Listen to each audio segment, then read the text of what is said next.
اور یہود کہتے ہیں کہ عزیر اللہ کے بیٹے ہیں، اور عیسائی کہتے ہیں کہ مسیح اللہ کے بیٹے ہیں۔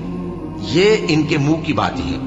پہلے کافر بھی اسی طرح کی باتیں کہا کرتے تھے، یہ بھی انہی کی ریس کرنے لگے ہیں۔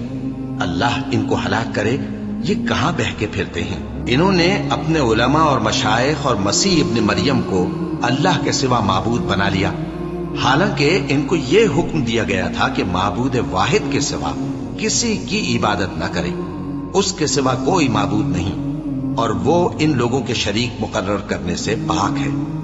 یہ چاہتے ہیں کہ اللہ کے نور کو اپنے منہ سے پھونک مار کر بجھا دیں، اور اللہ اپنے نور کو پورا کیے بغیر رہنے کا نہیں، اگرچہ کافروں کو برا ہی لگے۔ وہی تو ہے جس نے اپنے پیغمبر کو ہدایت اور دین حق دے کر بھیجا تاکہ اس دین کو دنیا کے تمام دینوں پر غالب کرے، اگرچہ کافر ناخوش ہی ہوں۔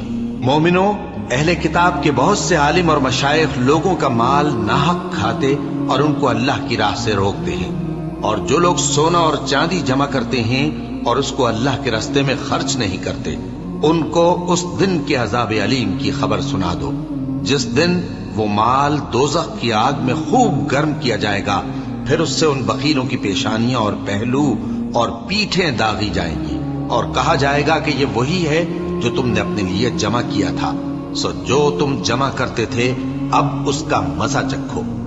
اللہ کے نزدیک مہینے گنتی میں 12 ہیں، اس روز سے کہ اس نے آسمان اور زمین کو پیدا کیا۔ اللہ کی کتاب میں سال کے 12 مہینے لکھے ہوئے ہیں، ان میں سے 4 مہینے ادب کے ہیں، یہی دین کا سیدھا رستہ ہے۔ تو ان مہینوں میں قتال ناحق سے اپنے آپ پر ظلم نہ کرنا، اور تم سب کے سب مشرکوں سے لڑو جیسے وہ سب کے سب تم سے لڑتے ہیں، اور جان رکھو کہ اللہ پرہیزگاروں کے ساتھ ہے۔ ادب کے کسی مہینے کو ہٹا کر آگے پیچھے کر دینا کفر میں بڑھ جانا ہے، اس سے کافر گمراہی میں پڑے رہتے ہیں۔ ایک سال تو اس کو حلال سمجھ لیتے ہیں اور دوسرے سال حرام، تاکہ ادب کے مہینوں کی جو اللہ نے مقرر کیے ہیں گنتی پوری کر لیں، اور جو اللہ نے منع کیا ہے اس کو جائز کر لیں۔ ان کے برے اعمال ان کو بھلے دکھائی دیتے ہیں، اور اللہ کافر لوگوں کو ہدایت نہیں دیا کرتا۔